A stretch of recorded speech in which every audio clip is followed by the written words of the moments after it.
Under the bridge of Interstate 45, right outside of downtown Dallas, many homeless men and women call the grounds home. The area is better known as Tent City because of the tents that dot the location, a lot like Lubbock's own Tent City. The city of Dallas is forcing out nearly 400 people by the beginning of May, but the Lord's Hands and Hearts Ministries has been feeding, baptizing, and serving the homeless for over 12 years. Executive Director of the ministry, Leanne Rice, explained what drove her to assisting the homeless. Well, it was just 3 simple words from the Lord that I heard during my prayer time. He just said, feed the homeless. I had a missionary's heart. I have a missionary heart. And so I was just asking. I spent my whole life asking for direction. And he finally said, feeding the homeless. It was outside of my box, outside of my comfort zone. I knew nothing about the homeless. I was planning on missionary work in Africa in the dirt, but he called me to Dallas. So from that 3-word command, we just started it. We just started gathering food out of our cabinets and buying food and coming down here every Saturday and feeding out of the back of our car like so many people start. And over the course of 12 years, it's grown to this. For over 5 years, Kitchen Director Rob Guerra has been volunteering with his family.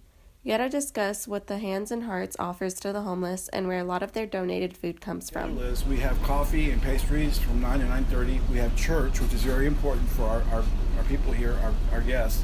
At 10:30, they have a choice of coming to eat right away, and we serve breakfast and lunch at the same time. So they can go through, get their oatmeal, then come through, get a lunch right after that. We don't have any limit how many times they can come up. Or they can go back to the back and get clothes. We do clothes twice a month. Every Saturday we have a kitchen team that comes in, and I let them know what we have available as far as we work on all donations. And the majority of our meats comes from Chipotle. They're the ones that donate. And we get our pastries from Starbucks. Whatever they have left over from the week, it's still good. So just I can't sell it. It's fresh daily over there. We pick it up Monday, Wednesday, and Friday, and then we sort through it, and we put it on trays and give it out to our guests. Rashad Dickerson is currently a student at El Centro College in Dallas. He got himself off the streets, but only returns to assist other homeless men and women with finding housing and getting educated. Dickerson shared his experiences and his struggles.